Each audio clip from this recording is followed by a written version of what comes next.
Halo, selamat malam semuanya. Salam sejahtera bagi Bapak Ibu peserta webinar yang telah hadir pada malam ini.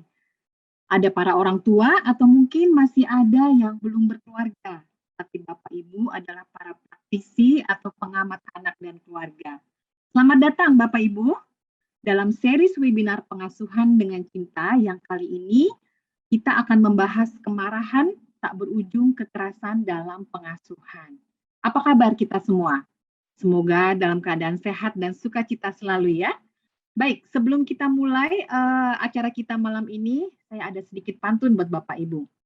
Pergi ke Jakarta beramai-ramai, tak tahu jalan sampai malam. Sebelum acara saya mulai, izinkan saya ucapkan salam. Baik, kita sangat bersyukur sekali ya dan senang sekali mengapresiasi Bapak Ibu sekalian yang sudah menyempatkan waktu nih untuk dapat sama-sama duduk dan belajar pada malam hari ini. Karena besok hari libur ya, Bapak Ibu jangan lupa. Sekali lagi terima kasih, semoga apa yang narasumber kita malam ini bagikan pada hari ini bisa menambah wawasan kita semua dan dapat mengubah cara pandang Bapak Ibu semuanya. Perkenalkan, saya Niken Puspita, saya sponsorship manager dari Wahana Visi Indonesia, akan bersama Bapak Ibu selama kurang lebih 90 menit ke depan ya, akan memandu acara kita pada hari ini. Bapak Ibu, seperti kita tahu bersama nih, bahwa marah adalah bentuk emosi yang dimiliki oleh semua orang, termasuk juga orang tua. Dan selama 2 tahun terakhir ini, kita belajar mengendalikan marah kita ya, kita harus 24 jam bersama keluarga di rumah. Salah satu tantangan sekali. Nah, saat ini kondisi di lingkungan kita nih pelan-pelan mengarah ke endemi nih. Aktivitas kita juga mulai masuk ke babak baru lagi. Dan kita sebagai orang tua sudah mulai ada yang kembali bekerja dari luar rumah. Bisnis-bisnis juga mulai kembali berjalan. Ada tantangan dan stres di luar rumah yang kadang-kadang bisa saja dibawa pulang ke rumah ya, tanpa sadar atau tidak sadar bisa menimbulkan kekerasan di rumah. Dan kita juga sadar ya kalau tindakan muncul dari apa yang ada di kepala, di alam bawah sadar kita. Nah, untuk menghindari kekerasan inilah kita harus bongkar. Selain itu memang terkadang norma atau nilai pandangan pada masyarakat kita nih ya, terutama yang melekat pada pikiran para lelaki bahwa perempuan atau anak itu adalah hak milik, properti yang bisa menjadi sasaran kemarahan dan menimbulkan kekerasan. Hal itu harus perlu diputus ya Bapak Ibu ya, agar tidak menurun kepada anak-anak kita selanjutnya. Walau pada perkembangannya memang perempuan bahkan bisa melakukan kekerasan ya kepada suami atau anak mereka seperti kekerasan fisik, psikis, seksual, ada juga penelantaran. Bisa juga kekerasan yang disebabkan kemarahan ini adalah efek dari luka-luka atau trauma masa lalu yang belum selesai namun jadi terbawa hingga saat ini ya sampai sekarang. Nah, bagaimana nih orang tua bisa mengelola kemarahan atau emosi mereka agar tidak ada kekerasan yang bisa terjadi di dalam rumah. Hari ini kita akan belajar sama-sama nih Bapak Ibu dari narasumber-narasumber yang hebat malam ini. Baik, tanpa berlama-lama saya akan perkenalkan kedua narasumber saya malam ini. Yang pertama adalah Bapak Robert Olowan Rajaguguk PhD. Siapakah beliau? Mari kita lihat video berikut ini.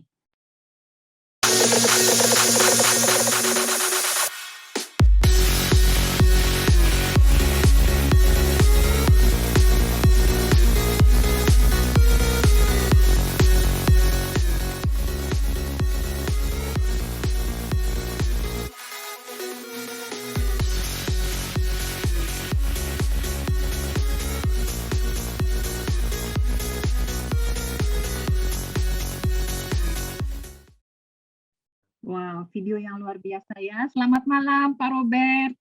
Selamat malam, Mbak Niken. Apa kabarnya nih Pak?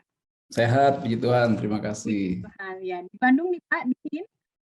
Masih di sini di Karawaci. Oh, di Karawaci. Oke, sudah agak panas di sana ya Pak. Iya. Baik, terima kasih Pak Robert. Saya akan kenalkan narasumber kita yang kedua ya Pak ya. Ya, silakan. Oke, Bapak Ibu, yang kedua narasumber kita malam ini adalah Ibu atau mungkin saya panggil Kak saja ya, Kak Sofi Navita.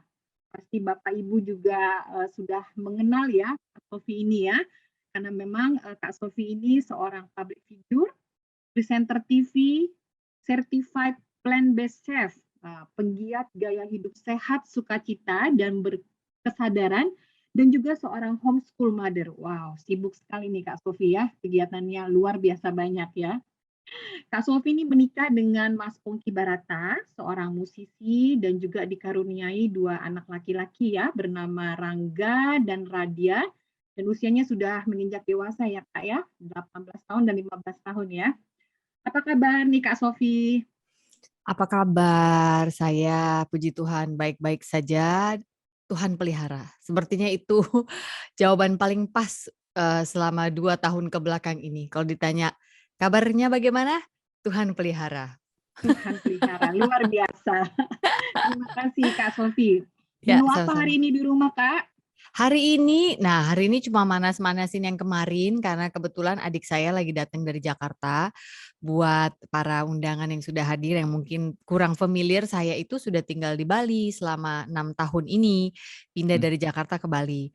Jadi memang masak di rumah, cuma hari ini karena adik saya lagi datang, tadi kami ke Sanur main-main di pantai, Oh. terus ya makan di sana, baru tadi pulang udah kecapean semua, saya bilang, "Panasin makanan aja ya, mama harus webinar." Oke, baik, baik, baik. Jadi besok tidak terasa liburan ya, Sofi ya, karena everyday is feel like holiday di Bali ya. Iya, kok orang-orang sih bilangnya begitu ya. Kalau kami yang tinggal di Bali ya sama aja sih, ya belanja ya ke pasar. Waktunya bayar tagihan ya bayar tagihan juga kok, Bu. Jadi Oke. itu aja sih. Oke, terima kasih Kak Sofi. Kita akan balik Sama-sama. lagi ya. Mhm. Oke. Oke, Bapak Ibu tentunya sudah tidak sabar lagi ya. Kita akan segera mulai talk show kita malam hari ini. Namun izinkan saya mengingatkan Bapak Ibu nih, jika ingin bertanya, ada pertanyaan bisa langsung drop pertanyaan di fitur Q&A ada di bawah halaman Zoom ini ya, agar panitia bisa membacanya. Jangan ditulis di kolom chat ya, supaya tidak tertumpuk nanti bisa terlewat nih pertanyaan Bapak Ibu. Baik, tanpa berlama-lama lagi, mungkin kita akan mulai sesi talk show kita hari ini. Oke, baik. Mungkin pertanyaan pertama buat Pak Robert ini ya. Pak Robert, berdasarkan kasus KDRT yang selama ini terjadi ya di Indonesia nih, kira-kira menurut Bapak apa saja penyebab KDRT itu bisa terjadi, Pak? Apa saja sebenarnya yang menjadi pemicu kemarahan dalam rumah tangga? Baik.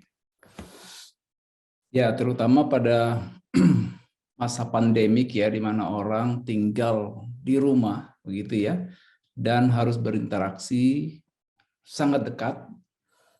Dan kadang-kadang namanya orang dipaksa tinggal di satu tempat, padahal mungkin sebelumnya itu masih bisa pergi ya, keluar dari rumah. Jadi bisa saja hal-hal yang menyinggung sedikit saja langsung bisa bikin kemarahan. Mungkin juga karena secara psikologis orang merasa ada terkekang, begitu ada ketidakpuasan dalam dirinya, gitu, dan ingin menyalurkan energinya, gitu ya. Karena pada dasarnya marah itu adalah energi ya, energi yang dorongan yang datang dari dalam diri dan ingin disalurkan, gitu ya.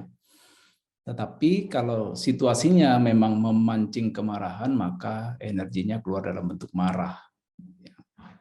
Ya, marah itu sebenarnya juga karena ada ketidakpuasan dalam diri seseorang, karena dia ingin sesuatu tapi tidak dapat. Akhirnya keluarlah marah itu ya. Marah itu seperti ingin memaksakan sesuatu supaya dia bisa mendapatkan apa yang diinginkan. Ya, tapi segala keterbatasan ya itu yang kemudian membuat orang menjadi terpancing untuk marah. Kira-kira begitu ya. Oke, baik. Terima kasih Pak Robert untuk penjelasannya. Jadi ada ketidakpuasan, rasa ketidakpuasan yang tidak bisa disalurkan ya. Jadi yang keluar adalah amarah gitu ya Pak ya. Iya, betul. Oke, baik. Mungkin Kak Sofi juga mungkin bisa berbagi tips praktis juga ya, pengalaman-pengalaman karena Kak Sofi juga memiliki 2 anak beranjak remaja nih ya. Secara khusus mungkin Kak Sofi bisa berbagi dalam pengasuhan anak nih. Kira-kira apa saja pemicu kemarahan ini yang memicu orang tua menjadi marah ya ketika mengasuh dan mendampingi anak-anak kita di rumah. Baik, saya coba menjawab sepanjang pengetahuan dan pengalaman saya karena saya tidak punya ekspertis di bidang psikologis di sini. Namun saya sama dengan Bapak dan Ibu yang hadir di sini. Semoga saya bisa mewakili suara Anda saat ini. Saya mau sedikit membonceng dulu dari kata pembukaannya tadi Bapak Robert yang mengatakan bahwa karena tidak ada ruang ya. Tadinya bisa kalau kesel sama kerjaan mungkin bisa pulang agak malam atau mungkin bisa menumpahkan ketika ketemu teman-teman dan tidak harus selalu berhadapan dengan anak, dengan suami atau dengan istri. Lalu pandemi tiba, lockdown, #stay at home, segala PPKM, PSBB dan kawan-kawan, dan suddenly kita menemukan kita tidak lagi memiliki ruang yang tadinya kita punya. Nah, Bapak dan Ibu, saya rasa di sini kita harus sedikit mengubah mindset kita. Bahwa ruang itu nggak melulu harus fisik. Gue bisa keluar. Yang penting saya bisa pergi dulu sama teman-teman. Saya mau me time. Saya mau ini sama teman-teman saya mau pergi golf dulu sama bapak-bapak. Saya mau pergi spa dulu sama geng ibu-ibu saya. Pada saat lockdown kan tidak bisa ya. Awalnya karena memang peraturan, lama-lama nggak bisa juga karena himpitan ekonomi ya. Kita sampai hari ini aja ekonomi masih terasa rodanya lambat sekali gitu ya, pemulihannya lambat sekali, tapi we are getting there. Jadi menurut saya kembali ke pertanyaan tadi, pemicunya menurut saya adalah itu lack of space, kurangnya ruang untuk mengekspresikan rasa yang ada di dalam hati ini dan pikiran ini, akhirnya ngumpulnya di sini. Sama seperti kita kalau punya laptop kan kita sering bersihkan ya, kita bersihkan trash-nya ke ujung terus bunyi gitu kan, artinya kan trash-nya udah dibuang. Kita suka lupa buang trash yang ada di sini. Jadi menurut saya tidak melulu karena keterbatasan ruang gerak dalam arti physical. Karena kebanyakan yang membuat kita sesak itu justru adalah pikiran. Jadi mengendalikan pikiran kita terlebih dahulu dan membuat space, ruang ada di situ. Oke, menarik sekali ya membuat space ya, Kak Sofi ya. Saya mau menggarisbawahi hal itu ya. Ya, karena itu lawannya tidak ada space itu lawannya adalah kesesakan. Oke, kesesakan ya, Kak Sofi ya. Jadi kira-kira bagaimana sebagai orang tua bisa secara mandiri atau mungkin juga memang butuh dukungan dari pasangan saya untuk create space itu ya, Kak Sofi? Sebelum kita meminta pasangan kita memberikan space, kitanya dulu harus sadar bahwa kita harus punya space dulu sih. Kalau saya begitu ya pikiran saya. Sebelum kita menuntut orang lain untuk mengerti, karena belum tentu pasangan kita juga space-nya cukup. Jadi ketika kita sudah membuat space, kita jadi punya space untuk, aku tuh udah berapa bulan ini kok rasanya begini terus ya. Nada kita juga beda. Cara kita memilih waktu berkomunikasi dengan pasangan pun kita tahu waktu yang tepat. Kalau menurut saya begitu ya. Baru kita bisa komunikasikan. Jangan-jangan ini ya Pak ya, aku kemarin coba begini-begini, kayak ada rasa lega loh. Kamu gitu juga nggak? Gitu. Jadi ya cara kita berkomunikasi dengan pasangan lah. Itu dengan pasangan ya. Nanti dengan anak beda lagi kan, nggak mungkin kita ngomong sama anak, "Mama ini rasanya sesak sekali." Ngomong sama anak 7 tahun kan dia nggak akan paham. Tapi bahwasannya kita sebagai orang dewasa terlebih dahulu harus membuat ruang gerak untuk diri kita sendiri, itu menurut saya PR pertama. Oke. Jadi kita harus menyadari terlebih dahulu ya Kak ya akan kebutuhan tersebut sehingga kita bisa meng-create space tersebut jika memungkinkan memang mengkomunikasikan hal tersebut kepada pasangan kita ya. Begitu ya. Iya. Oke. Bagaimana Pak Robert tanggapannya terkait dengan apa yang disampaikan Kak Sofi ini? Ya. space itu bukan hanya fisik ya, tetapi juga social space, kemudian psychological space. Psychological space bisa dengan membuka ya mencari kesempatan untuk belajar hal-hal baru misalnya, atau memperluas wawasan ya. Yang kami lakukan ini prakteknya ya, prakteknya adalah kan nggak bisa mengunjungi ini ya tempat-tempat begitu ya. Misalnya ke negara-negara, nggak bisa keluar negeri, nggak bisa ke tempat yang bagus-bagus begitu ya. Sebenarnya virtual tour juga bisa menolong. Nah, kalau yang saya nikmati adalah saya nonton film di mana ada tempat-tempat familiar ya, yang settingnya di situ ya. Jadi kita membuka space juga. Ya. Kemudian social space sebenarnya kita secara fisik memang tidak bisa keluar, lockdown, tetapi kan tidak menghalangi kita untuk berinteraksi dengan orang lain, menyapa teman-teman yang sudah lama sudah lama nggak disapa. Kemudian kesempatan juga bikin interaksi antar keluarga, itu social space juga ya. Ya tentu saja ada spiritual space juga. Spiritual space berarti kita ada banyak kesempatan berinteraksi dengan Tuhan ya, itu juga ya. Jadi kita ada membuka diri lebih banyak membaca, misalnya membaca kitab suci, berdoa. Itu juga sebenarnya kita menolong kita supaya kita tidak mengalami kesesakan tadi gitu ya. Kan tadi sumbernya kesesakan, ada energi yang tidak bisa tersalurkan, ada keinginan yang tidak bisa dicapai sehingga kecewa. Nah, kecewa ini yang kadang-kadang memicu kemarahan karena seperti greget gitu ya, mau ngapain gitu. Jadi kalau ada yang salah ngomong sedikit itu gampang sekali terpicu. Pada dasarnya kita dalam kondisi tension pada waktu itu. Tension itu adalah ada energi yang mau dikeluarkan tapi ditahan. Nah, itu yang membuat kita jadi seperti kadang-kadang out of control dari apa kita ya. Energi kita keluar begitu saja gitu, tanpa bisa kita kendalikan. Oke. Baik, terima kasih Pak Robert, juga Kak Sofia, luar biasa sekali memang pemaparannya. Saya ingin mengingatkan kembali nih kepada Bapak Ibu, jika memang ada pertanyaan yang sudah tidak sabar nih untuk ditanyakan kepada kedua narasumber kita malam ini, silakan Bapak Ibu bisa menuliskannya di fitur Q&A. Nanti kita akan kasih kesempatan ya untuk Pak Robert juga Kak Sofia untuk menanggapi. Oke, baik. Selanjutnya mungkin ke Pak Robert lagi nih ya. Pak Robert, marah itu jadi kan memang sebuah perasaan yang bisa dimiliki oleh semua orang ya Pak ya. Mungkin banyak orang bilang itu normal ya. Tapi bagaimana kita mengendalikan perasaan jenis emosi amarah itu ya. Sehingga kira-kira menurut Pak Robert, apakah ada tanda-tanda jika kemarahan itu sudah menjadi tidak sehat ya? Jadi bisa berujung pada kekerasan. Jadi bagaimana kita kira-kira bisa mengenali tanda-tanda tersebut, Pak Robert? Wow, ini pertanyaan cukup berlanjut nih ya. Iya, Pak. Emosi marah itu sebenarnya adalah bagian yang natural dari kehidupan kita, dari diri kita begitu ya. Itu adalah bagian yang sangat alamiah dari kemanusiaan kita, gitu ya.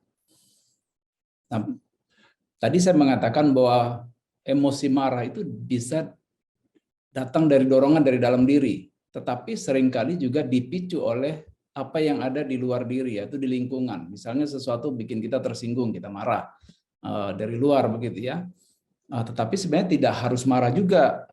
Itu berarti marah itu kan kita mengeluarkan sesuatu yang energi dari dalam diri kita, dan kadang-kadang energi itu bisa merusak, tapi bisa membangun juga. Nah, emosi marah sebenarnya sifatnya juga adalah pendorong. Nah, kalau disalurkan dengan baik, ya maka emosi marah itu diperlukan untuk mencapai sesuatu. Ya, misalnya kalau coba lihat pemain bulu tangkis tuh di kayak si Kevin, kalau dibikin marah dia malah jadi semangat, dia malah jadi kayak membalas, malah menang gitu ya. Jadi ya kalau dia ngalah terus malah takut, kemudian tidak ada kemarahan, maka tidak ada yang mendorong dia untuk mengambil alih situasi dan juga mencapai apa yang dia inginkan, yang dia ingin dapatkan. Jadi sifatnya marah itu sebenarnya adalah suatu pendorong supaya kita bisa mendapatkan apa yang kita inginkan, apa yang kita cita-citakan. marah ya. Nah, kalau begitu kemarahan itu bisa sehat kalau tujuan dan dampaknya produktif dan membangun, menghasilkan sesuatu. Ya. Menjadi tidak sehat kalau sifatnya destruktif atau merusak. Merusak itu bisa merusak diri sendiri ya. Kalau kemarahan disalurkan ke dalam, itulah yang terjadi pada anak-anak yang self harm ya. Dia kemarahan disalurkan ke diri sendiri. Ada juga kemarahan disalurkan ke orang lain. Nah, inilah yang bisa kemudian dalam bentuk KDRT ya kalau ini. Jadi kemarahannya disalurkan kepada orang lain. Artinya destruktif, itu berarti tidak sehat. Apalagi kalau dilakukan berulang-ulang, polanya menjadi sangat berbahaya. Kemarahan juga bisa ke lingkungan sekitar, fisik, misalnya rumah hancur atau piring berterbangan dipecahkan gitu ya, atau memukul tembok lalu bisa merusak tembok dan juga sebenarnya dia melukai diri sendiri. Jadi ya itu sebabnya kita perlu melihat kalau kemarahan itu sudah menghasilkan sesuatu yang merusak, maka itu sangat berbahaya dan harusnya dihentikan. Kira-kira begitu ya. Oke. Kalau sebelum kejadian begitu Pak Robert, apakah kita sendiri bisa mengidentifikasi ya bahwa kemarahan kita nanti akan berujung kekerasan? Apakah sebelumnya kita juga sudah bisa mengantisipasi atau mitigasi begitu Pak Robert? Bisa, biasanya kan kemarahan itu membuat gejolak diri kita, itu dorongan tadi ya. Dan dorongan itu kan biasanya munculnya seperti panas hati istilahnya. Okay. Ada sesuatu yang menggelegak gitu ya. Nah, ini kita bisa kenali sebenarnya karena ada keinginan untuk membalas biasanya, atau ingin mengambil sesuatu yang atau mengambil situasi, mengendalikan. Jadi marah ini sebenarnya juga isunya isu power juga ya, atau kontrol ya. Kalau orang marah sebenarnya itu adalah upaya paksa untuk mengendalikan situasi, mengontrol situasi, atau memaksakan keinginannya. Itu yang dilakukan oleh ayah kadang-kadang ke anaknya. Kalau nggak nurut itu dipaksa gitu ya. Dengan cara apapun, bisa dengan membentak, bisa dengan menjambak, bisa dengan pokoknya merampas apa yang dipegang, atau bahkan melakukan sesuatu yang membuat dia diem, misalnya gitu. Jadi sebenarnya kemarahan itu adalah upaya paksa untuk mendapatkan apa yang diinginkan. Ya dia pikir itu bisa menyelesaikan masalah, tapi ada yang bilang kemarahan tidak pernah menyelesaikan masalah, gitu ya. Terutama kalau sudah merusak. Malah itu menjadi berbekas dan damage pada orang lain. Destruktif tadi yang Pak Robert ya. Itu ya, destruktif tadi. Jadi mungkin Bapak Ibu kalau sudah berasa panas hati dan ada keinginan membalas itu sudah harus hati-hati ya, sudah warning ya, jangan sampai itu bisa tersalurkan menjadi hal yang destruktif ya, begitu ya Pak Robert ya. Iya, jadi mengenali lah ini kalau saya marah tujuannya apa sih gitu ya. Karena harus mengenali sifat marah itu adalah sebenarnya kita ingin mengambil alih atau mengendalikan situasi gitu ya. Tapi coba pikir lagi kira-kira apakah itu patut untuk dilakukan atau tidak. Oke, baik, terima kasih Pak Robert. Oke, saya coba longok dulu ke fitur Q&A. Ini sudah ada beberapa pertanyaan ini Pak Robert dan Kak Sofi. Sambil nunggu aku boleh nambah nggak? Oh, yang tadi boleh, silakan Kak Sofi ingin menambahkan. Ya, jadi saya setuju dengan Pak Robert tadi mengatakan bahwa itu adalah cara ketika marah itu ada sesuatu energi yang ingin keluar dari seseorang di mana dia ingin menguasai situasi agar apa yang dia inginkan tercapai. Namun kalau kita mau jujur lebih dalam lagi melihat, Bapak dan Ibu, semoga setelah ini bisa jadi PR bersama ya. Sering kemarahan itu sebenarnya adalah duka yang menyamar. Itu pengalaman saya. Jadi anger, you might think you're an angry person. Anda berpikir Anda adalah orang yang pemarah. Oh, saya dari Sumatera, memang darah panas punya ini, misalnya gitu ya. Tapi sebenarnya ada duka di situ. Duka yang saking lamanya, duka itu bukan hanya kesedihan ya, duka itu bahasa Inggrisnya grief. Di mana saking sudah terlalu lama disimpan dan mengeras, dia berubah bentuk jadi amarah gitu. Jadi coba deh perhatikan ketika kali berikutnya Bapak dan Ibu merasakan satu emosi amarah, dia kan biasanya datang dalam kayak ombak gitu ya. Saya nggak mau bilang tsunami karena kok saya sok tahu banget, kayak pernah tahu aja rasanya tsunami, amit-amit jangan sampai ya. Tapi kan kalau kita lihat di berita-berita di TV kan tsunami itu kan gitu, rush banget. Nah, ketika dia overtake itu, apa sebenarnya yang ada di situ? Coba dirasakan gitu. Ini bener saya marah atau di sini tuh ada satu duka yang nggak bisa saya ungkapkan. Nah, kalau memang itu dan most of the time adalah itu, maka di situ waktunya kita pause. Oke, sebelum saya mengeluarkan kata-kata yang menyakitkan, sebelum tangan saya atau kaki saya atau badan saya pakai untuk dorong orang menyakiti atau dan yang lain-lain, sebentar. Saya ambil waktu dulu untuk diri saya. Ini sih panjang pembicaraannya, ini bisa berapa sesi sebenarnya Wahana Visi kalau mau bikin soal ini ya. Kayaknya nggak cukup satu episode ini ya Bang Robert ya. Tapi ya itu tambahan dari saya. Silakan mungkin sudah ada pertanyaan Bu Niken. Oke, terima kasih Kak Sofi untuk tambahannya ya. Oke, ini ada pertanyaan mungkin nyambung juga ya dengan diskusi kita sebelum ini ya dari Kak Atina ya, Kak Atina Amanda.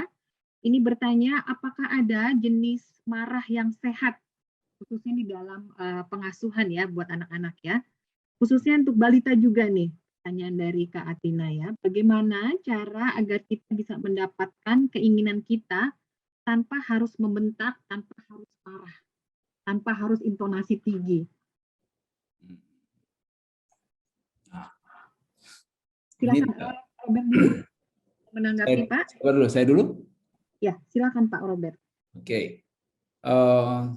Tadi kita belajar bahwa marah itu adalah energi yang datang dari dalam diri, ya, dan dibutuhkan juga untuk mendapatkan sesuatu yang kita inginkan atau ingin kita capai. Nah, di dalam parenting, dalam pengasuhan anak, marah itu bisa muncul dalam bentuk disiplin. Ya, jadi orang tua perlu energi marah untuk mendisiplin anak. Artinya dia perlu ada dorongan supaya ada ketegasan. Itulah tadi marah yang konstruktif. Misalnya begini, mendisiplin anak nggak mesti marah-marah bentak-bentak. Kita harus hati-hati juga. Harus mengenali kenapa sih saya marah gitu ya. Kalau marah dihubungkan dengan ketersinggungan ego misalnya gitu ya. Nah itu biasanya marahnya itu destruktif karena ada upaya untuk seperti melindungi ego. Atau itu berhubungan dengan harga diri, misalnya dia menganggap anaknya tidak menghormati dia. Nah, tapi kalau kemarahan itu datang dalam bentuk disiplin, yang tujuannya adalah menolong pertumbuhan anak, itu bisa positif. Jadi waktu mendisiplin ini, tujuan kita adalah supaya anak ini belajar sesuatu dan supaya dia mengembangkan satu perilaku yang kita inginkan. Bukan supaya dia mengikuti maunya kita. Itu kan beda ya. Kalau maunya kita itu datang dari egonya kita. Tapi kalau untuk kebaikan dia, supaya nanti kalau dia besar belajar tahu apa yang namanya boundaries. Kadang-kadang anak-anak itu tidak tahu boundaries. Ya memang namanya juga anak-anak, ya kan? Dia masih muda. Justru kalau dia udah langsung tahu, ini kayaknya lahir udah langsung dewasa, nggak mungkin ya. Tapi orang tua yang mengajari supaya anak punya sense of boundaries. Nah itu perlu disiplin, dan untuk itu perlu ada kemarahan yang dalam bentuk disiplin yang tegas. Nah kenapa orang tua kadang-kadang kebablasan? Karena itu dia misalnya udah lelah, capek, ya kan, dia merasa tidak dihargai, jadi dia kaitkan dengan dirinya begitu ya, dia kaitkan dengan dirinya. Atau mungkin ketakutan-ketakutannya juga, nanti takut anak saya begini-begini, jadi dia marah. Nah, sebenarnya kadang-kadang kalau diteliti, dia melakukan itu for the sake of the children atau for the sake of herself atau himself gitu ya. Nanti gua malu nih kalau punya anak kayak begini. Lah hubungannya malu. Ini malu berarti ini dong, hubungannya dengan dirinya dong. Bukan untuk kebaikan anaknya. Nah, sekarang yang mesti dipikirkan untuk mengembangkan kemarahan yang positif dalam bentuk disiplin yang terukur adalah orang tua mesti pikirkan yang terbaik buat anaknya. Perkembangan anaknya, berarti dia juga harus punya pemahaman tentang parenting yang seimbang, yang benar ya.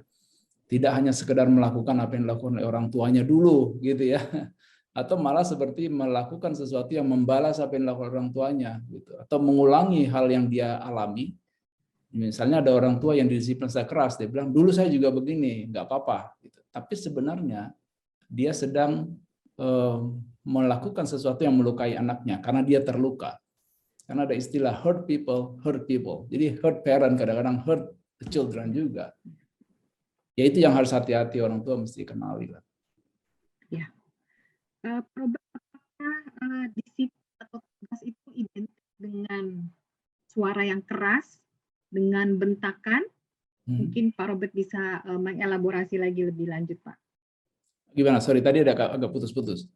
Apakah disiplin atau tegas itu banyak sekali dari kita menganggap bahwa dengan disiplin dan ketegasan itu identik dengan suara yang keras, dengan bentakan. Iya, bagaimana? Tidak harus ya. Kadang-kadang suara bentakan itu kan sebenarnya upaya tidak sadar kadang-kadang untuk memaksakan sesuatu.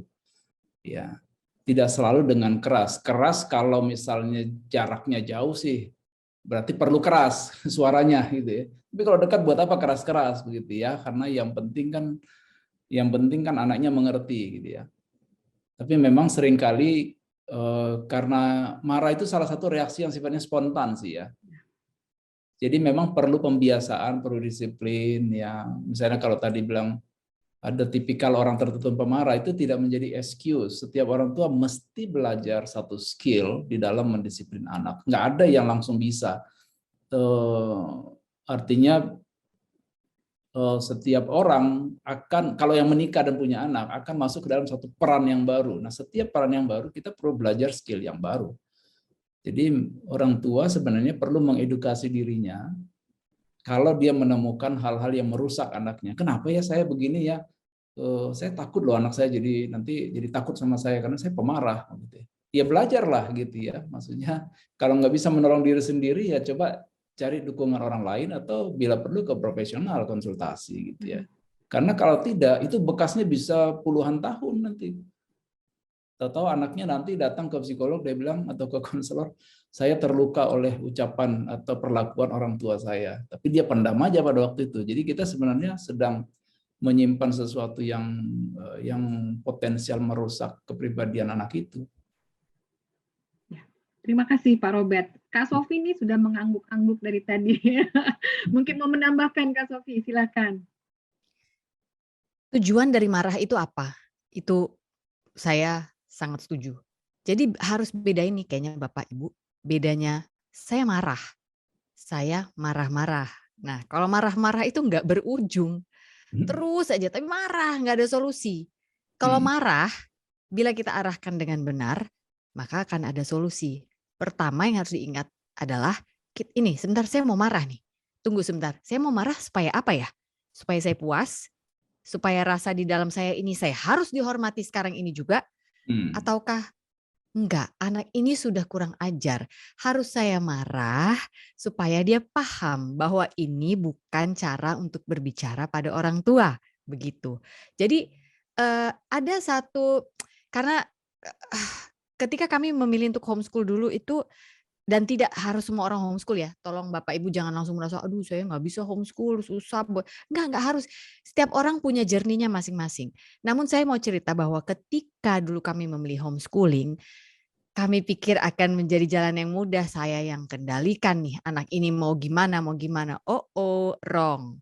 Karena ternyata ada satu ayat di iman saya ya, Bapak Ibu nanti ketika Anda mencari sendiri, Anda silahkan mencari gitu ya sesuai dengan keyakinan masing-masing. Tapi ada satu ayat yang stick banget buat saya dan dari anak-anak masih kecil hingga sekarang yang satu sudah usia kuliah, saya cuma mau share, mungkin ini ada manfaat. Haruslah engkau mengajarkannya berulang-ulang kepada anakmu, membicarakannya apabila engkau duduk di rumahmu, apabila engkau dalam perjalanan, apabila engkau berbaring, apabila engkau bangun. Artinya every single activity in your life, ketika kita sudah punya anak, itu didedikasikan untuk mengajarkannya berulang-ulang kepada anakmu. Bukan menghajarkannya. Kita nggak hajar anak ini. Kita ajar anak ini.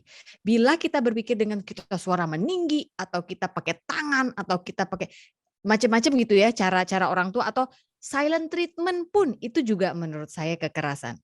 Mama nggak mau ngomong sama kamu. Terus anaknya nggak diajak ngomong 3 hari. Apa value yang kita sudah turunkan kepada anak ini?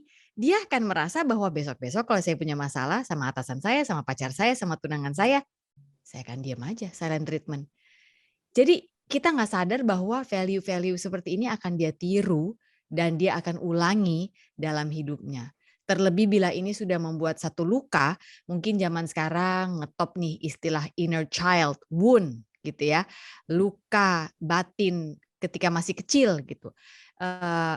Itu nyata adanya loh, itu nyata adanya. Dan ketika luka ini dibawa terus, dalam kesadaran dia berpikir, saya tidak boleh marah sama orang tua, saya mau jadi anak yang mengabdi, saya mau menghormati orang tua, kalau nggak saya dosa, bla bla bla bla bla. Tapi lukanya tidak diadres. Jadi Anda bisa bayangkan ketika dia sudah besar nanti, dia akan jadi another broken adult. Itulah yang kita turunkan kepada dia. Apakah iya itu yang mau kita wariskan? Begitu. Ya, terima kasih Kak Sofia, luar biasa sekali ya sharing, pasti banyak pembelajaran juga ya Bapak Ibu ya, buat kita Sorry, semuanya dari apa yang Bu Niken, saya jadi keinget. Jadi Oke. gini, tadi sempat saya lihat ada yang bertanya gini juga, apakah ini boleh suara saya meninggi dan yang lain-lain? Iya. Ya, idealnya sih enggak ya. Kalau kita marahnya terkendali dan kita tahu gunanya kita marah apa, idealnya enggak. Kata-kata yang kita pilih itu bisa yang mengandung sebuah beban, weight gitu ya, yang berhikmat, yang to the point gitu ya. Kita sebagai orang tua harus mau belajar logika menurut saya gitu ya. Jadi ketika anak wah, mungkin kita nggak harus langsung marah, tapi jawabnya adalah, mama sih bawel, ngulang terus. Jadi menurut kamu kalau mama mengulang itu bawel.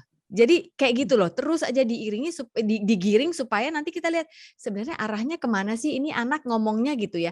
Nah ketika harus menghardik pun, saya nggak bilang nggak boleh suara tinggi loh, tapi kapan boleh tingginya? Ketika memang ada kepentingan untuk menghardik, menurut saya ya, ini menurut saya, menghardik satu energi atau kalau bahasa spiritualnya itu satu roh di dalam dia yang berusaha untuk mengambil alih otoritas kita sebagai manusia. Ya. Roh membangkang, roh membohong, roh memanipulasi kita sebagai orang tuanya, roh mengadu bapak dan ibunya karena dia tahu bapak ibunya sering ribut juga, dia berusaha adu, dia mau manipulasi orang tua mana yang akan lebih menguntungkan dia. Anak-anak punya kemampuan itu, bapak ibu jangan takut, mereka punya. Itu udah sifat manusia natural, kita nggak usah pelajari, itu mudah sekali untuk manusia melakukan itu gitu. Tapi itu dia, ketika kita menghardik, apanya yang kita hardik? Anaknya kah? Atau energi di balik itu? Itu dia. Kalau kita hardik anaknya, sudah pasti sakit hatinya. Kau memang, maaf ya, saya kasih contoh ya, jangan dicontoh ya. Misalnya, memang gila lah anak ini misalnya gitu. Atau bodoh lah anak itu misalnya gitu. Itu kan yang disakiti anaknya. Tapi ketika kita menghardik energi di balik itu, rohnya itu yang kita hardik. Misalnya gini, dari mana perkataan kasar begini bisa keluar dari mulutmu nak? Itu beda loh. Dengan tak tahu adat kau bla bla bla, itu beda. Dari mana kata-kata ini bisa keluar dari mulutmu nak? Nah, itu akan terjadi komunikasi terbuka walaupun awalnya dengan kita push dulu gitu. Menurut saya begitu. Ya, terima kasih Kak Sofi, luar biasa ya pengalaman yang dialami Kak Sofi dan sudah berbagi ya sama kita ya. Kak Sofi ini juga mungkin ada pertanyaan yang menarik sekali ya, Pak Robert juga ya, mungkin bisa membantu untuk menjawab. Jadi kalau sudah terjadi nih ya, apa yang harus kita lakukan nih kalau sudah terlanjur atau pernah memarahi anak sampai si anak terus mengingat kejadian-kejadian itu? Ya, mau Kak Sofi dulu atau saya dulu? Silakan. Sweet dulu. Ya mungkin Pak Robert dulu, silakan Pak Robert. Oke. Ya, memang setiap pilihan itu ada tanggung jawabnya, begitu ya. Kalau orang tua kemudian memilih melakukan satu treatment atau perlakuan dalam memarahi anaknya, dia juga harus sadar ada konsekuensi dan sehingga dia harus bertanggung jawab. Ya. Dan yang bisa diharapkan membereskan situasi adalah orang tua, bukan anak. Prinsipnya begini, orang tua pernah menjadi anak-anak, tapi anak tidak pernah menjadi orang tua. Sehingga yang diharapkan mempunyai hikmat sebagai orang dewasa adalah orang tua. Nah, rasa sakit karena marah sama seperti menempelkan atau memakukan paku ke dinding kayu, begitu ya. Bisa dicabut, tapi sudah ada bekasnya. Oke, begitulah luka itu terjadi, apalagi dilakukan berulang-ulang dalam waktu yang lama. Anak mungkin tidak protes, hanya membatin saja, menerima dengan pasrah dan tidak berdaya, gitu ya. Tetapi sebenarnya dia terluka. Nah, kalau sudah tahu begitu, dan juga orang tua sadar bahwa kalau luka itu dibawa terus-menerus sampai dia dewasa, itu akan menjadi seperti katakan apa ya, jadi seperti bom waktu bisa, atau seperti kanker jiwa bisa juga, yang akan merusak pertumbuhannya dia dan juga bagaimana kehidupan dia selanjutnya. Maka kalau ada orang tua menyadari adanya luka seperti itu, sebaiknya cepat-cepat melakukan rekonsiliasi untuk memulihkan. Nah, tanggung jawab rekonsiliasi memulihkan ada pada orang tua. Memang susahnya adalah orang tua gengsi. Nah, tapi pikir lagi, apakah gengsimu itu akan lebih baik buat anakmu? Ya, apakah harga dirimu itu akan sama harganya dengan harga anakmu nanti kalau sudah besar? Bayangkanlah kalau orang yang dilukai, kecenderungannya juga melukai orang lain, gitu ya. Nah, kalau dia dibesarkan dalam kondisi terluka begitu, maka reaksi otomatisnya juga nanti akan melukai, entah itu pasangannya, itu untuk anaknya, begitu ya. Sehingga itu menjadi satu pola yang menjadi siklus yang berulang. Maka kalau orang tua sudah menyadari ada dampak dari kemarahannya terhadap luka dalam dirinya anak secara psikologis, maka dia harus memutuskan atau mengambil keputusan memutus rantai dan pola itu tidak berkembang lagi. Begitulah dia menyelamatkan generasi anaknya dan generasi berikutnya. Karena kalau tidak akan terulang pola-pola yang merusak seperti itu ya. Cukuplah pada orang tua yang mungkin khilaf gitu ya, atau mungkin ya bisa aja dia bilang dulu bapak saya begitu juga, yang disalahin bapaknya lagi ya gitu ya. Oke lah, nggak apa-apa lah, mungkin juga ada hubungannya juga itu pengalaman dan dia tidak bisa menolak itu terjadi. Tetapi kalau sekarang sudah sadar bahwa pola ini akan berulang, maka ya stop di sini gitu ya. Tanggung jawabnya dia, dan itu adalah hal yang sangat berharga dan sangat berguna bagi anak dan cucunya, barangkali juga nanti akan menerima manfaat karena ada orang tua yang mau mengambil tanggung jawab membereskan. Memang diperlukan kerendahan hati, tetapi dengan kesadaran perlunya itu dilakukan. Ya, janganlah dulu membawa-bawa alasan spiritual misalnya gitu ya. Ini alasan tanggung jawab sebagai orang tua aja ya. Ya kalau sudah alasan spiritual lebih kuat lagi, misalnya kalau misalnya ya mengampuni atau belajar saling mengampuni, itu juga kan sangat menolong memulihkan ya. Yang namanya pengampunan itu sebenarnya memulihkan dan membereskan, sehingga tidak perlu ada lagi luka-luka yang mempengaruhi perkembangan jiwa atau kepribadian, bahkan membuat masa depan anak menjadi terhambat. Ya, seringkali orang stuck karena penuh dengan kemarahan, dendam yang tidak dibereskan. Dan akhirnya nanti pelampiasannya ya kepada siapa saja dia bertemu. Yang kasihan pasangannya, misalnya gitu. Kalau nanti dia suatu saat punya pasangan dan mereka lah penerima akibat negatif dari unfinished business atau hal-hal yang terjadi di masa lalu. Kira-kira begitulah ininya, gambarannya ya. Mudah-mudahan menyadarkan kita pentingnya melakukan hal yang menjadi tanggung jawab kita. Ya, perlu dan penting sekali ya memutus mata rantai itu ya. Kita sebagai orang tua perlu kerendahan hati ya untuk bisa memulihkan relasi itu ya, rekonsiliasi agar sudah berhenti di situ saja, tidak berulang lagi ke generasi-generasi seterusnya ya. Terima kasih Pak Robert. Pak Sofi ingin menambahkan apa yang disampaikan oleh Pak Robert? Enggak sih, sebenarnya di pertanyaan ini Bapak atau Ibu ini sudah menyadari harus mengambil solusi apa. Karena saya baca nih ya, apa yang harus kita lakukan kalau sudah terlanjur. Kata-kata terlanjur saja sudah menunjukkan bahwa dia tahu sudah terlanjur, nasi menjadi bubur gitu. Artinya you have to do something, you have to do something. Namun bagaimana caranya sebagai orang tua yang adalah otoritas, memiliki kerendahan hati untuk meminta maaf. Jadi you have to address it straight away. Sampai si anak mengingat kejadian saat dia dimarahi, itu penting banget. Banyak sekali ya, saya nggak tahu, mungkin Pak Robert pernah menemukan dalam konsul-konsulnya gitu. Saya pernah menemukan beberapa orang yang dari dulu selalu berpikir kalau dia alergi es krim. Ternyata bukan. Ketika di di terapi lebih dalam lagi, ternyata pernah waktu dia kecil dia sedang makan es krim. Lalu nggak lama bapak ibunya terdengar berantem di kamar sebelah. Ketika dia sedang makan es krim itu, lalu dia dengar bapaknya buka pintu, banting pintu karena dia kaget dia jatuh. Habis itu besoknya nih anak sakit tenggorokan, demam, dan semenjak saat itu dia selalu berpikir, saya nggak bisa makan es krim, saya pasti sakit nelen, saya pasti sakit tenggorokan, ini itu.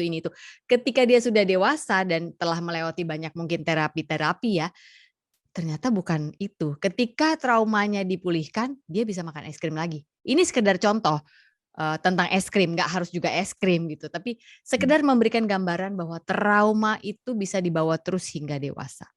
Ada orang yang tidak bisa dengar suara keras hingga saat ini asam lambungnya naik. Saya contohnya. Saya contoh itu. Saya pernah mengalami masa kanak-kanak yang saya mempunyai ayah yang keras gitu.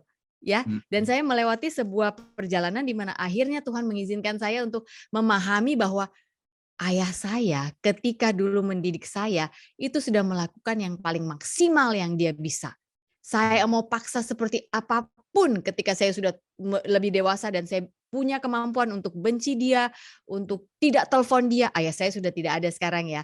Sebelum dia tidak ada kami sudah rekonsiliasi dan itu indah sekali Tuhan buat. Tapi maksud saya adalah ketika dulu saya dalam masa pembangkangan, saya itu udah dewasa ya waktu itu ya. Hidup saya nggak tenang loh Bapak Ibu, nggak tenang. Karena hati nurani itu tidak bisa dilepas. Jadi sebelum Anda memutuskan memiliki anak, ini buat yang belum memiliki anak, buat yang single gitu ya, perbaiki dulu itu semua. Semua dari kita broken, sudah pasti ya. Kalau enggak kita nggak butuh Tuhan dong, ya kan? Kita kan butuh Tuhan kan? Nah jadi intinya adalah semua dari kita punya satu masalah itu. Nah sekarang bagaimana kebesaran hati kita untuk membereskan itu? Buat yang sudah terlanjur, wah tapi saya udah punya anak, kemarin saya udah keburu kasar, ini dan itu. Nah itu udah hati nurani lagi tuh, udah nggak bisa di-bypass. Yuk diajak ngomong. Ngomongnya apa? Berulang-ulang tadi yang saya bilang, hendaklah kamu mengajarkannya berulang-ulang itu tadi. Ketika bangun, ketika tidur, ketika dalam perjalanan. Ya memang harus diulang-ulang. Sampai dia dewasa dan siap untuk keluar dari sarang yang sudah kita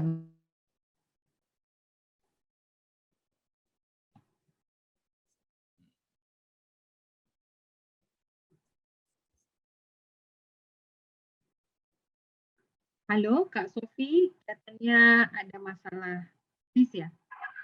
Kak Sofi sudah kembali ya? Iya nih. Tadi sempat hilang, sudah Kak. kembali, nggak tahu tadi keluar gitu terus masuk lagi. Ajaib kan? Iya. Ya, jadi intinya adalah itu. Hati nurani tidak bisa di-bypass ya. Jadi kalau memang rasanya mengganjal sekali berarti there is something you have to do sebagai orang tua.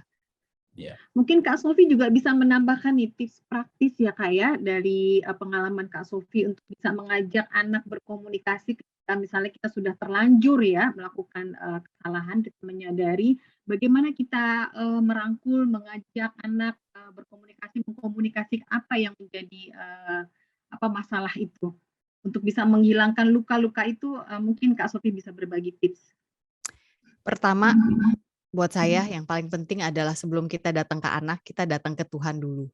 Yang menitipkan anak itu kepada kita. Ini bukan milik kita. Untuk kita seenak-enaknya marahi, pukuli, katai. Mereka itu dititipkan. Anak-anak ini bisa ada dengan rezeki masing-masing. Ingat ya, bukan kita nih cuma channel buat ngasih rezeki dan cinta kasih kepada mereka. Tuhan titipkan sebenarnya.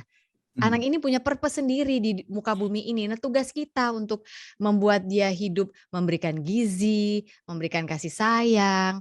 Ya, jangan malah ditambah gitu bebannya. Jadi, praktikalnya adalah sebelum datang ke anak, datang dulu ke Tuhan. Kenapa harus Tuhan, Mbak Sofi? Apa sih dikit-dikit ngomongnya Tuhan? Ya, yang bikin anak itu ada siapa? Jadi sama seperti kalau kita beli TV, beli laptop, beli vacuum cleaner nih ibu-ibu pasti sangat ngerti. Kan ada tuh buku petunjuk penggunaannya. Nah, kalau anak di mana bukunya? Nggak ada. Kita harus tanya sama yang menciptakan. Jadi bagaimana kita berkomunikasi kepada anak ini? Jadi pertama datang dulu kepada Tuhan yang sudah menciptakan anak ini. Tuhan, saya udah salah nih. Kayaknya kemarin saya ngomong begini, begini, begini, begini. Beri saya kata-kata yang tepat untuk bisa membuat ini menjadi rekonsiliasi yang baik. Jangan langsung mengharapkan magic ya. Wah, langsung sekali ngomong, wow, oke, Mama, you're the best mama in the world. Selesai. Banyak nih nanti begitu kita mau buka, langsung muncul yang lain-lain. Bila memerlukan terapis atau perlu konsul, ya datanglah. Tapi jangan buru-buru, oh si ini bagus, oh si itu bagus. Ada tetangga bilang bukan, yang sana yang lebih bagus lagi. Nanti bingung. Sebelum itu, menurut saya kita datang ke Tuhan dulu. Karena nggak bisa kita beresin itu dengan kepintaran dan kepandaian kita sendiri. Yang ada nanti nambah masalahnya, anxiety attack. Saya sudah lakukan ini, masih aja kurang. Another sumber kemarahan. Ya. Ya, terima kasih Kak Sofi. Oke, menarik sekali ya Bapak Ibu, banyak sekali nih pertanyaan yang masuk di kolom Q&A. Mungkin teman-teman panitia juga akan coba membantu menjawab ya beberapa pertanyaan, karena waktu kita juga tidak banyak Bapak Ibu. Jadi mungkin kita pilih beberapa pertanyaan ya, mohon izin. Jadi ini ada pertanyaan dari, tidak ada namanya ini ya. Mungkin ada kiat dan tips praktis juga ya, mendisiplinkan anak sesuai dengan usia. Pak Robert mungkin bisa membantu juga ya, karena memang treatment kita kepada anak-anak memang harus disesuaikan juga dengan usia mereka ya, berbeda ketika kita menghadapi anak balita, berbeda juga ketika anak itu sudah menginjak remaja atau dewasa. Oke. Wah, ini kalau misalnya penanyanya sadar mengenai usia, berarti ada yang harus dia pelajari mengenali karakteristik anak pada tahapan perkembangan yang berbeda. Ya kan? Anak itu kan berkembang dan perkembangan aspek-aspek kepribadian. Nah, sebelum ke sana saya juga mau menyampaikan bahwa anak itu diberikan oleh Tuhan kepada kita tadi ya,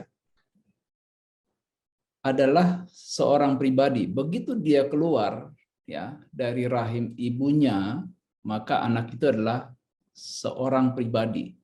Hanya memang pribadi ini masih kecil. Oleh karena itu, dia adalah seorang pribadi yang harus kita hargai sebagai ciptaan Tuhan. Anjing aja kita bisa hargai, kita bisa perlakukan dengan baik. Masa anak kecil kita nggak bisa hanya karena dia kecil, begitu ya? Itu terlebih lagi, ya Tuhan menciptakan manusia sangat berbeda dengan binatang atau makhluk hidup lainnya, karena dia adalah pribadi ya. Nah, pribadi ini kan berkembang terus dari mulai kecil. Nah, kalau kita tahu belajar sedikit ilmu psikologi ya, apanya dulu yang berkembang? Misalnya sensorinya, begitu ya. Nanti mulai kognitifnya berkembang. Selain fisik berkembang, kemudian juga kecerdasan, emosi, kemudian berelasi, begitu ya.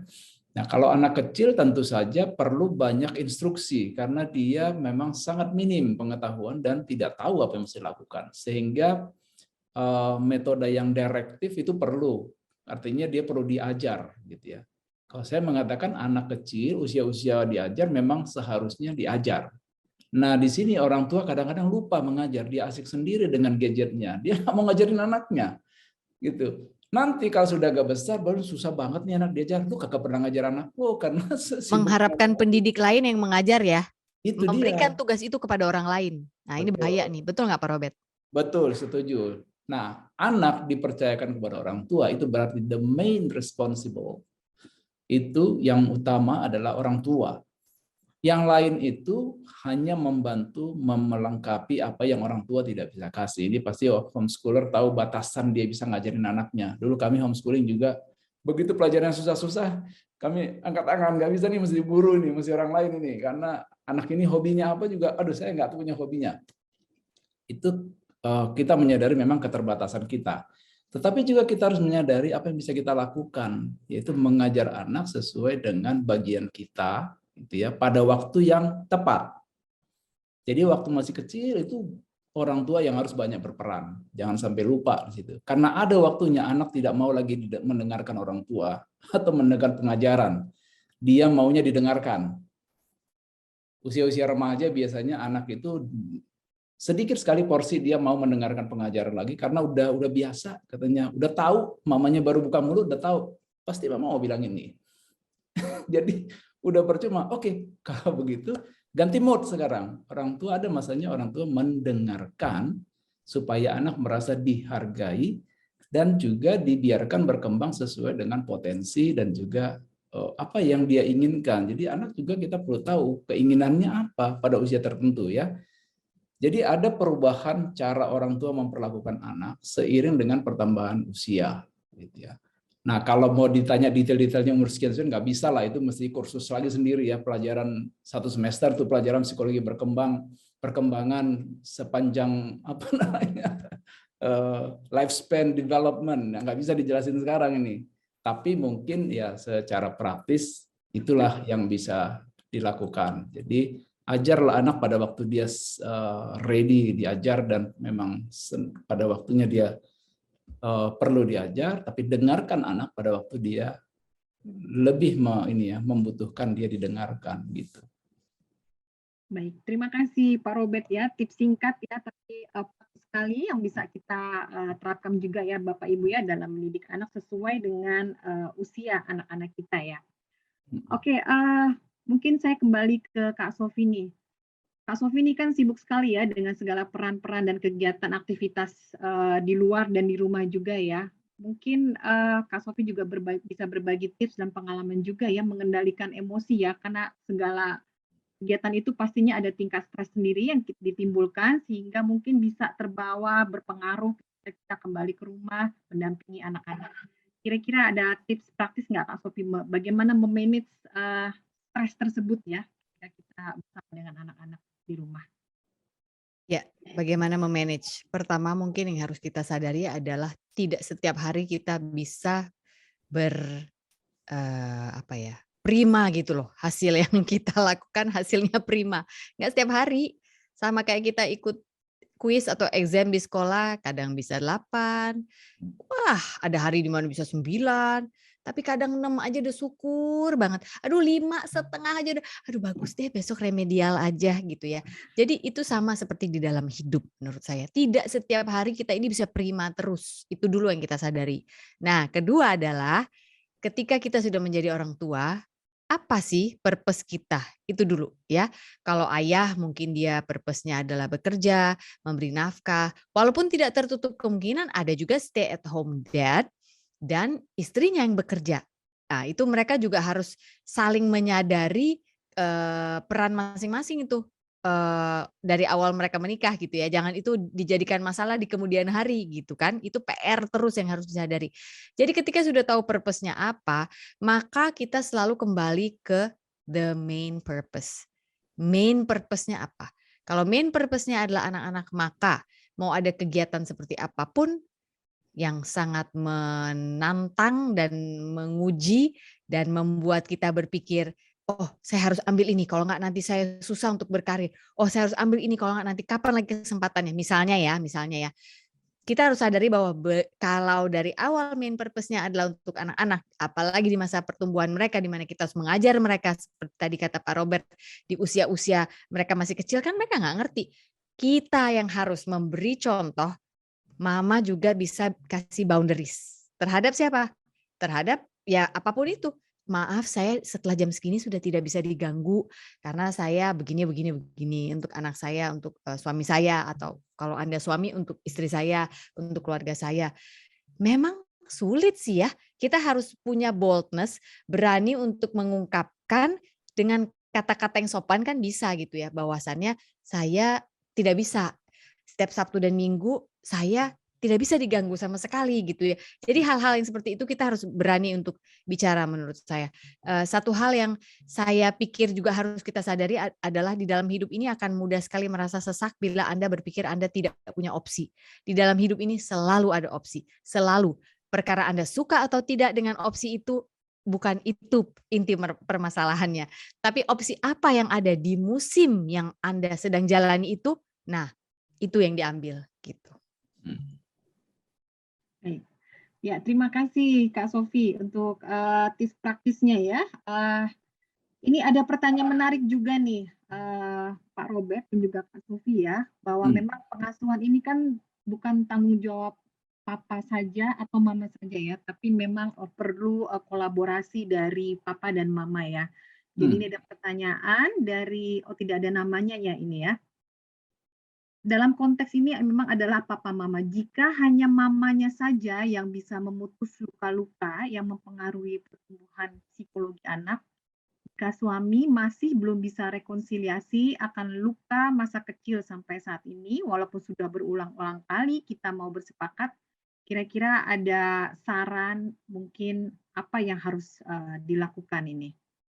Karena memang untuk ke depan harus dua pihak ini ya sepakat ya. Iya. Baik. Idealnya sih memang suami istri sepakat lah ya, ayah ibu ya, sepakat tentang apa yang dilakukan gitu ya. Tetapi memang kadang-kadang kecepatannya berbeda karena gaya kepribadiannya berbeda. Tapi paling tidak ada satu orang yang melakukan upaya memperbaiki keadaan gitu ya. Memang menjadi tidak seimbang, sama seperti kalau ada dua sapi menahan beban yang sama untuk membawa ini beban begitu kan, lebih baik kan dua-duanya yang menanggungnya gitu ya. Nah, harus sadar saja kalau misalnya suami atau ayahnya masih belum bisa, dia juga harus tahu bahwa ada konsekuensinya, nanti istrinya akan kelelahan dan akan mempengaruhi hubungannya gitu ya. Jadi adalah lebih baik dia lebih mengutamakan kesepakatannya mereka, karena dulu yang bersepakat nikah kan mereka. Yang bersepakat punya anak kan mereka juga. Tuh. Justru mestinya dibalik pemikirannya bahwa sebenarnya pikir-pikir gini ya, kenapa Tuhan memberi anak kepada pasangan? Itu kan supaya orang tua ini sebagai pribadi juga bertumbuh kan? Jadi jangan dipikir cuma anak yang bertumbuh lalu orang tuanya berhenti bertumbuh, berhenti naik kelas. Ini kesalahan orang tua. Kadang-kadang dia pikir, ya saya kan udah lulus, udah selesai. Jadi mau jadi bos gitu ya, Pak Robert. Saya udah jadi bos sekarang, mau suruh-suruh. Jadi dia pikir sudah ada graduation jadi orang tua. Sebelum sampai anakmu nanti udah besar pun nanti belum ada graduationnya menjadi orang tua. Jadi sekolah sih ada graduationnya. Nggak bisa, karena sebenarnya yang terjadi adalah Tuhan masih belum berhenti dengan kita dan masih terus membentuk kita melalui setiap pengalaman-pengalaman, termasuk pengalaman memiliki anak. Ya, tapi bukan berarti pasangan yang tidak punya anak tidak belajar juga. Mereka belajar dengan pelajarannya sendiri. Tapi kalau kita dikasih kesempatan punya anak, maksudnya Tuhan adalah bahwa Dia ingin mendewasakan kita juga, menolong pertumbuhan kita lewat anak-anak kita. Jadi anak-anak ini juga menjadi bagian dari pertumbuhan kita. Nah, kalau ada bapak tadi misalnya dia udah menyerah atau dia mungkin susah begitu ya. Tapi apakah menghindari itu akan menolong dia terus dan akan memperbaiki keadaan begitu ya. Jadi sesulit-sulitnya dia mesti disadarkan bahwa satu, kalau hanya istrinya yang melakukan upaya, istrinya akan kelelahan dan mungkin tidak akan seimbang. Dan itu menjadi contoh yang tidak baik bagi anaknya, begitu ya. Itu tadi memang sulit sekali untuk menundukkan diri begitu ya. Oke lah, kadang-kadang ego kita begini. Tapi kesadaran bahwa kita memang penuh kelemahan dan kekurangan, tapi juga punya kekuatan dan kelebihan. Dan dengan kesadaran bahwa Tuhan ingin membentuk kita, sekarang pertanyaannya, mau nggak tunduk sama Tuhan untuk belajar dari kesulitan? Kan gitu kan? Supaya dia ketemu alasan untuk memaksa dirinya melakukan sesuatu, ayo sama-sama. Jadi memang raising a child katanya bukan hanya upaya berdua malah, iya kan? Itu malah banyak orang, termasuk para ahli itu sebenarnya pengisi-pengisi kampung yang juga disediakan untuk menolong anak-anak kita, karena kita tidak bisa 100% mengontrol anak kita dan memang bukan dimaksudkan hanya kita, karena itu alasannya kita percayakan mereka pada guru, kemudian kita minta dia bicara sama omnya. Itu juga keluarga besar juga terlibat. Jadi untuk satu orang anak itu banyak sekali orang bisa dilibatkan, termasuk teman-teman inner circle kita. Kalau kita punya small group misalnya, itu kamu bicara sama om tante itu deh gitu ya, kelihatannya kalau papa yang bilang kamu kayaknya udah ngefek lagi gitu ya. Ya udah ngomonglah sama sahabatnya papa, sahabatnya mama atau siapa saja. Kami punya kelompok begitu itu sangat menolong. Jadi kadang-kadang kita juga udah nggak tahu lagi ya, sudah agak kehabisan kata misalnya ibaratnya udah mati gaya lah ngurusin anak nih kayak begini dia nggak mau dengerin gitu ya. Dan sebaliknya anak orang lain juga kadang-kadang diminta bicara dengan kita. Jadi itu sebabnya orang tua pun jangan membesarkan anak itu seolah-olah hanya berdua saja gitu ya. Perlu ada teman-teman lain, perlu ada kerabat, perlu ada siapalah komunitas yang bisa menolong anak itu. Memang kita adalah penanggung jawab utamanya, tapi kita juga perlu melakukan sesuatu untuk menolong anak itu di tempat di mana dia bisa ditolong secara efektif. Itu barangkali juga melakukan tanggung jawab. Iya, silakan dilanjutkan. Kak Sofi ingin melanjutkan, mungkin berbagi tips juga ya dengan Mas Pongki nih ya, bagaimana berkolaborasi juga terkait dengan pengasuhan anak-anak di rumah. Kalau untuk kolaborasi sih sudah jelas banyak tantangan. Yang satu Batak, yang satu Jawa, ya kan? Itu aja sudah berbeda sekali dari hulu ke hilir. Dan saya merasa sebagai orang tua setiap hari pun saya masih belajar gitu ya, bagaimana berkomunikasi dengan anak, atau bagaimana ketika saya berkomunikasi dengan bapaknya, anak-anak bisa bercermin gitu loh. Saya pernah loh ditegur suami saya. Begini, saya kasih contoh ya. Saya ini kan memang darahnya Batak, cuma saya lahir besar di Singapura, dan itu adalah negara yang juga ya negara maju lah ya, orang kota besar kan pikirannya praktikal. Sementara suami saya dari kecil lahir di Kalimantan, lalu sempat besar di Blitar lah, di mana lah gitu. Jadi di daerah memang besarnya. Dan orang Jawa pula gitu ya. Saya pernah waktu itu saya lagi di kamar, saya lagi sibuk nyetrika, memang lagi banyak pekerjaan, saya harus nyetrika, habis itu nanti saya harus masak gitu. Jadi pikiran saya praktikalnya ini nggak ada maksud untuk tidak menghormati suami ya.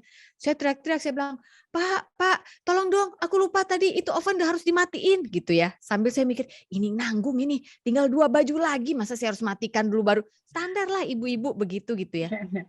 Lalu malam harinya ketika lagi ngobrol suami saya ngomong gini, sebenarnya waktu tadi kamu ngomong kayak gitu, aku nggak tersinggung sih. Aku paham kamu tuh dari latar belakang kota besar, orang Batak juga suaranya kenceng, bisa melewati berapa rumah kontrakan tuh kedengeran gitu dari ujung ke ujung gitu ya. Tapi kamu harus ingat satu hal, bahwasannya nanti anak-anak meniru itu. Apa sih salahnya kamu matikan dulu itu setrika, jalan, udah ada orangnya, baru kamu ngomong, Pak, aku minta tolong ini ya gitu. Atau kan ada handphone misalnya. Walaupun dia di ruangan sebelah, sorry aku terpaksa nelfon, ini nanggung banget, ini soalnya gini, bisa nggak tolong matikan oven gitu. Jadi jangan teriak-teriak. Saya mikir, oh bener juga ya. Karena kalau nggak anak saya gampang sekali mengadopsi itu gitu loh. Jadinya dia dari kamarnya juga jadi gampang, Ma, lihat nggak kaos kakiku gitu. Padahal kan dia bisa jalan ke kamar saya dan bilang, Ma, did you see my sock? Did you see my shoe? Gitu ya. Instead of teriak-teriak. Luar biasa. Terima kasih Kak Sofi. Ya. Sama-sama. Saya kebetulan juga ini Kak Sofi, suami saya sendiri Jawa, punya pengalaman yang mirip-mirip dengan Kak Sofi ini. Sabar-sabar ya Bu Niken. Betul. Tapi memang menjadi orang tua itu unik ya. Kita Unik. di sekolah dan tidak akan pernah ada selesainya ya, tidak akan ada graduation ya tadi Pak Robert. Nggak ada. Saya udah mama saya aja udah bilang kok. Sampai sudah sebesar ini kalian semua kan sudah berumah tangga kecuali adik saya yang paling kecil yang laki-laki ya. Setiap hari aja mama saya masih deg-degan. Bagaimana ya mereka kehidupannya di pandemi ini? Bagaimana ya mereka menghadapi cucu-cucu saya yang mulai membangkang usia ABG gitu. Jadi ternyata nggak selesai tuh. Nggak ada lah istilah udah graduate terus mau jadi bos-bos mini di rumah suruh-suruh orang lain gitu. Nggak bisa. Terus itu sampai kita waktunya berpulang nanti. Sampai di ujung jalan nanti ya Kak Sofi ya. Ya. Oke nih, saya ingin membacakan lagi pertanyaan menarik lagi nih dari Kak Silasti Faot ya. Ini mungkin sangat kontekstual juga ya dengan situasi di Indonesia di mana kita juga banyak tinggal juga ya dengan orang tua atau mertua ya dalam satu rumah nih. Izin bertanya Pak dan Kak Sofi ya, bagaimana kita merespon atau memperlakukan orang yang sudah terbiasa dengan kekerasan Dan juga bagaimana menyamakan persepsi nih dengan orang tua atau mertua yang protes terhadap cara kita mendisiplinkan anak tanpa kekerasan. Ini ada perbedaan generasi juga ya dalam mendidik dan mengasuh anak-anak ini. Iya. Ini saya pertanyaan kedua dulu ya, itu memang selalu terjadi begitu ya. Namanya satu generasi itu kan bedanya bisa 25 sampai 30 tahun ya. Keadaan berubah, kemudian pola hidup berubah, budaya juga mungkin berubah. Pasti akan selalu ada yang namanya clash, perbedaan persepsi. Jadi jarang sekali ada orang tua yang punya pandangan yang sama dengan anaknya. Tapi kembali lagi, kalau kita dipercayakan anak, maka anak itu tanggung jawab kita. Jadi yang perlu dilakukan adalah berbicara dengan orang tua kita supaya mereka memberikan kepercayaan kepada kita bertumbuh melalui peran kita sebagai orang tua. Memang caranya itu mesti disesuaikan ya. Nggak bisa juga dengan kurang ajar. Dia bilang, "Dad, this is not your business." Gitu ya. Ini anak kami. Ya, tapi itu cucu saya, gitu ya. Ya benar, tapi mereka sudah melakukan bagiannya menolong anaknya, gitu ya. Nah, sekarang anak kita itu tanggung jawab kita dan mereka support sistemnya kita. Kalau kita perlu bantuan, kita boleh minta kepada mereka. Tetapi tanggung jawab itu adalah tanggung jawab pada orang tua, ya. Namanya juga parenting. Parentnya yang bertanggung jawab. Jadi ya boleh kalau bisa diajak diskusi, tetapi intinya adalah perlu sampaikan kepada pesan bahwa ini adalah tanggung jawab kami sebagai orang tua. Nanti kalau kami perlu bantuan, kami akan ini ya. Sekali-sekali boleh bertanya juga sih, tetapi tetap kita yang memutuskan karena anak itu tanggung jawab kita, gitu ya. Jadi perbedaan persepsi sih memang perlu dibicarakan karena persepsi itu kan masalah memaknakan ya. Memaknakan itu kan berdasarkan pengalaman, gitu ya. Yeah. Pengalaman orang tua itu yang membuat dia memaknakannya harusnya begini, gitu ya. Ya bisa dibilang kesempatan mereka sebenarnya sudah dilakukan tanggung jawabnya kepada kita dan kepada anak-anak yang lain. Jadi memang saya nggak tahu ya pengalamannya, kalau akses mendidik anak diberikan kepada kakeknya, seringkali itu menjadi tidak sehat. Kalau langsung aksesnya. Jadi orang tua pun perlu respect kepada anaknya. Bahkan sejak dari kecil orang tua mesti belajar menunjukkan respect kepada anaknya. Sampai nanti waktu sudah menikah, termasuk menghargai bahwa itu adalah rumah tangga anaknya. Nah, seringkali menjadi salah karena ini si opa-opa sama oma merasa punya hak atas cucunya. Ini dia rasa kepemilikan yang sebenarnya sudah nggak pas gitu ya, rasa kepemilikan. Nah, ini yang kadang-kadang membuat kemudian clash-nya itu menjadi lebih besar dan berdampak tidak baik buat anak. Ada yang bilang biasanya anak yang dibesarkan oleh kakek neneknya itu nggak benar gitu ya. Tapi nggak selalu juga begitu ceritanya gitu ya. Apalagi yang ya terpaksa dididik oleh kakek neneknya harus mendisiplin anaknya juga. Tergantung disiplinnya sih sebenarnya. Keseimbangan sayang dan disiplin tadi itu lagi perlu seimbang ya. Jadi kalau saya pikir orang tua mesti menyeimbangkan antara, yaitu yang saya bilang GLAD principle ya, grace, love, appreciation, and discipline, itu satu paket semuanya. Jangan cuma disiplin tapi anak tidak merasakan sayangnya. Jangan cuma mengekspresikan sayang tapi tidak disiplin, nggak seimbang nanti anaknya. Dan akhirnya perkembangannya juga menjadi tidak sehat gitu ya, tidak seimbang. Nah, mungkin itu jawaban terhadap pertanyaan yang kedua ya. Kalau merespon orang yang sudah terbiasa dengan kekerasan, nah ini yang nggak tahu orangnya siapa, bapaknya atau anaknya. Nggak jelas nih siapa yang terbiasa melakukan kekerasan ya. Kalau sudah terbiasa dan kemudian itu merusak, maka dia perlu pertolongan ahli. Kalau dia sendiri tidak bisa meregulasi emosinya, dan dia tidak mendengarkan partnernya, itu berarti dia perlu pertolongan orang ketiga aja, pihak ketiga. Perlu intervensi dari yang ahli ya, Pak Robert ya? Iya, jadi tingkatannya adalah orang mestinya self-regulation dulu, dia mengurus dirinya, menolong, mengelola dirinya. Kalau tidak bisa, dia bisa tanya orang lain, yang paling dekat adalah partner biasanya ya. Atau kalau punya sahabat. Biasanya sahabat yang baik adalah yang mau terus terang dan jujur memberikan masukan kepada kita, nggak hanya cuma menyampaikan hal-hal yang enak didengar gitu ya.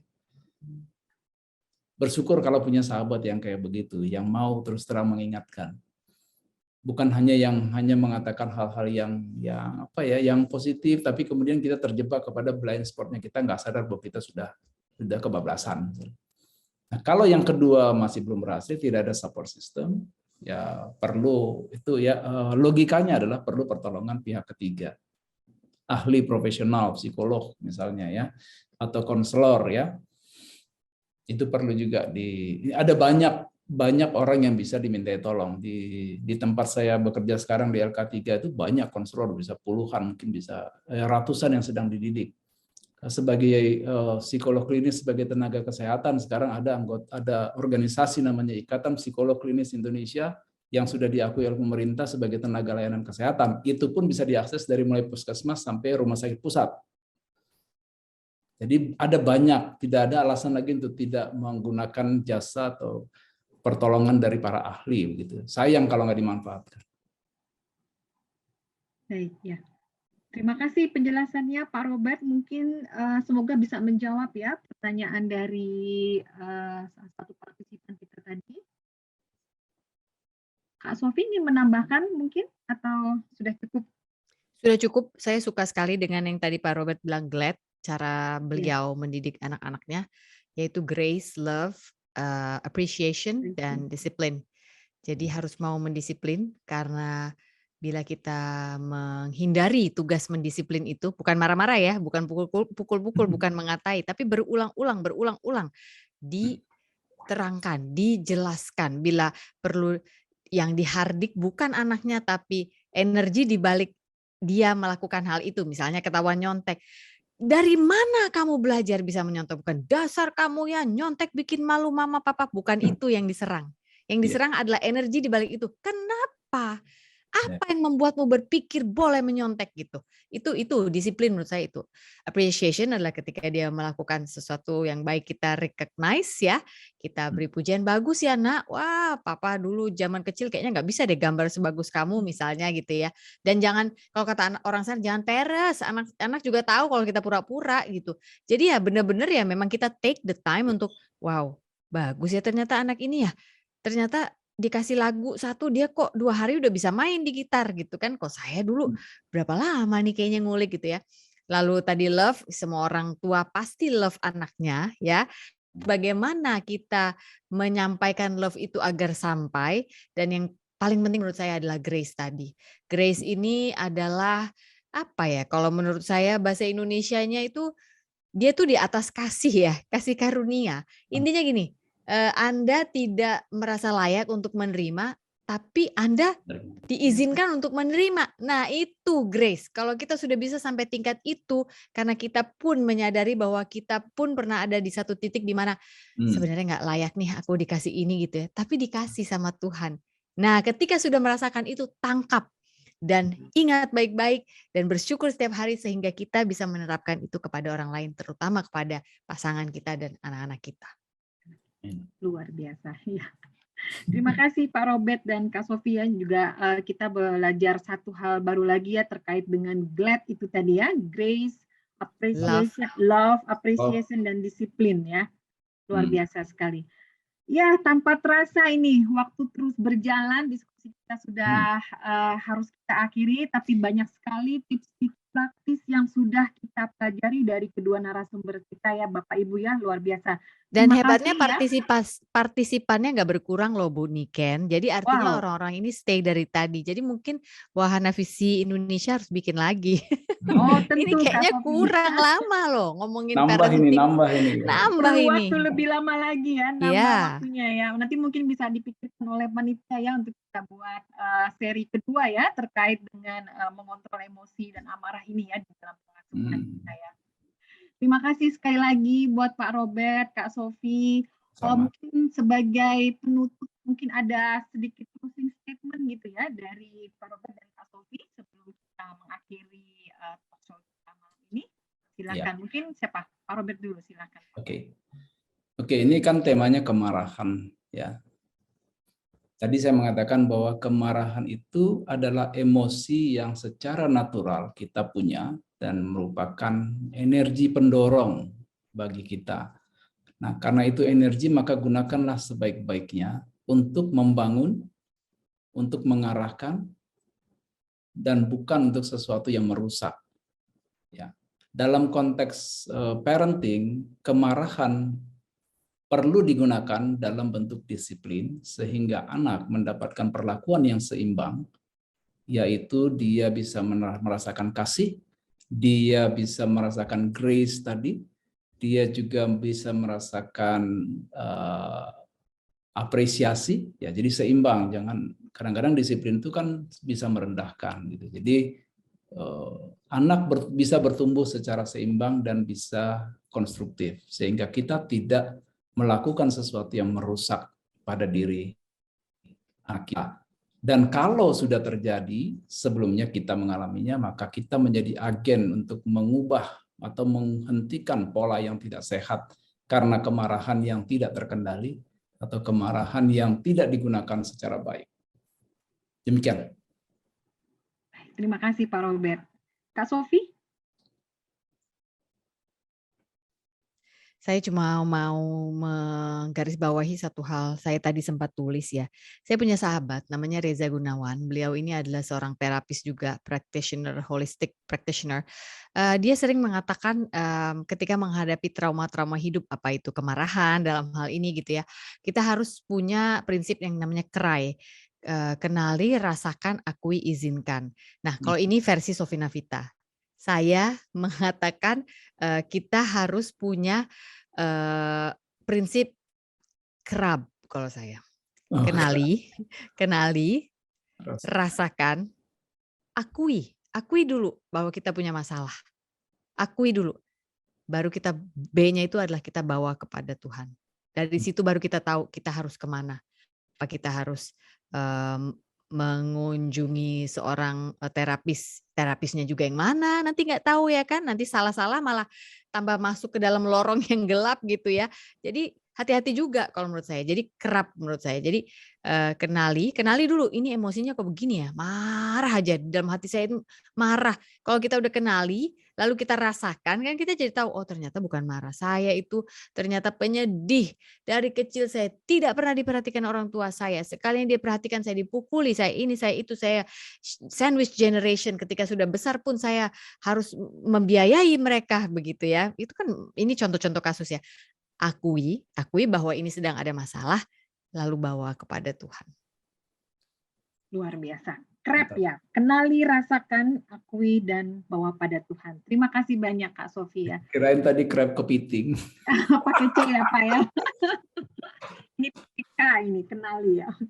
Oke. Terima kasih sekali lagi ya Pak Robert, Kak Sofi. Sungguh kami mengapresiasi sudah berbagi best practice ya, sharing-sharing yang luar biasa yang dibagikan kepada kami. Saya pribadi juga banyak mendapatkan hal-hal baru juga ya dari Pak Robert dan Kak Sofi, dan saya percaya ini juga bisa menginspirasi ya Bapak Ibu ya. Sudah banyak menjawab pertanyaan dari para orang tua. Baiklah kita bisa sama-sama mempraktekannya dalam keluarga masing-masingnya. Oke, saya ingin sedikit promosi nih ya. Untuk Wahana Visi sendiri, kami sendiri punya modul nih, modul yang kita namakan pengasuhan dengan cinta.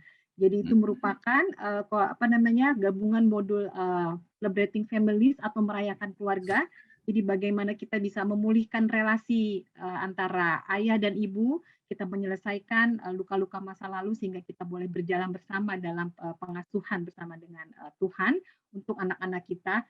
Lalu juga ada tips-tips juga terkait dengan positif disiplin itu.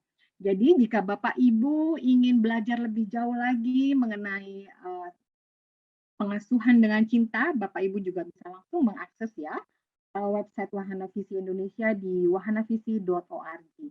Selain itu juga di akun media sosial Wahana Visi, kita juga sering memberikan tips-tips terkait dengan pengasuhan. Bapak Ibu juga bisa follow ya IG Wahana Visi, bisa terus mengikuti tips-tips terkait dengan pengasuhan.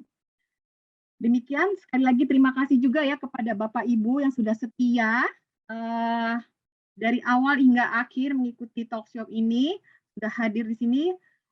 Terima kasih sekali lagi ya untuk partisipasinya, biarlah ini juga menambah pengetahuan dan menjadi amunisi ya untuk kita terus bersemangat membangun keluarga Indonesia yang damai dan penuh cinta.